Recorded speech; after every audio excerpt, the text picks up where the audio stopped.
on to proprioception.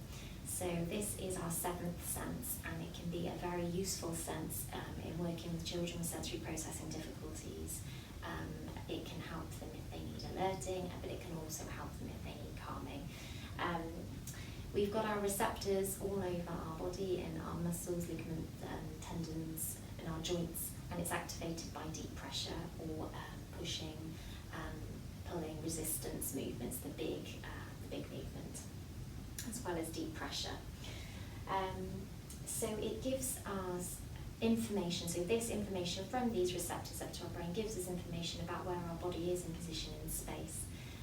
So if you close your eyes, you can touch your nose. If you get up in the morning and it's really dark still, winter time, you can still get dressed in the dark. So it's knowing where your body is in position in space without having to rely on the visual sense. So it's a really important sense to know about how much force to use, your positioning. It can be very useful. Because it comes from our muscles and it's activated by deep pressure and resistance activities, it can be calming. So it's very useful in that it helps us organise, improve attention with our arousal levels, our body awareness, muscle tone. It can help as well with decreasing tactile defensiveness and reducing anxiety. So it can help us maintain that calm, organised state. So it does so much, and that is why I think particularly in therapy it's something that we can help a lot with children with sensory processing difficulties, with the other senses as well. So this sense, the proprioception, it helps us to maintain a good posture when we're sitting, so we're not slouching, we're aware of our posture. It helps us to judge our movements, so it has an impact on our gross motor movements and our coordination.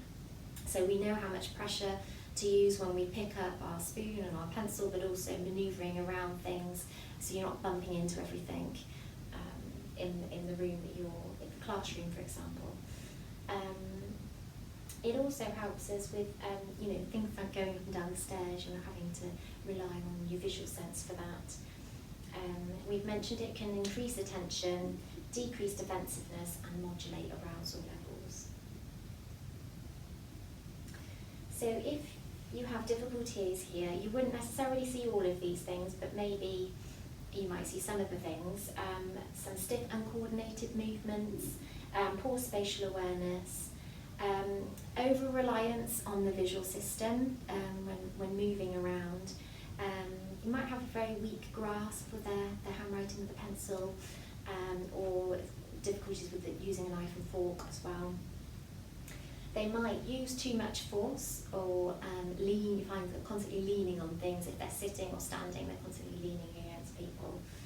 They might really like tight clothing and even ask for a size smaller, or just something that's very kind of feel quite wrapped up and tight. You may notice some drooling or spilling from the mouth when they're eating, and very often they can appear very rough in their play, because they struggle with the knowing and understanding about the right force to use. They have difficulties here.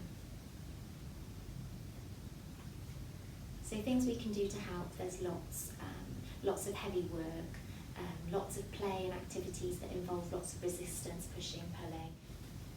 So using weight can be helpful here. Things like everyday objects can be really useful. So if your child is able to walk to school with you, it sounds mean, but make their backpack a little bit heavier.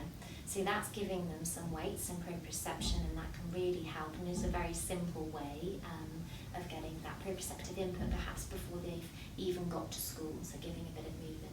If you drive, maybe if possible you can park up a little bit further so you can walk and do that there. Other ways you can do it, we've talked a fair bit about movement breaks, so they don't have to be very long, they can be short bursts, but throughout the day is helpful, is best, so home and school, and that can give that extra movement that they need. So it can be quite playful, fun, jumping, moving, stomping, animal walks, all sorts of things. But it can also be practical things like moving the books or handing out a pile of books for the teacher, stacking the chairs.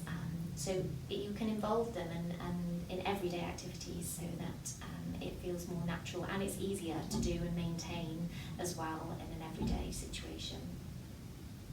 Sometimes the move and sit cushion or therapy balls can help promote active sitting. We talked about those previously, so that can be helpful.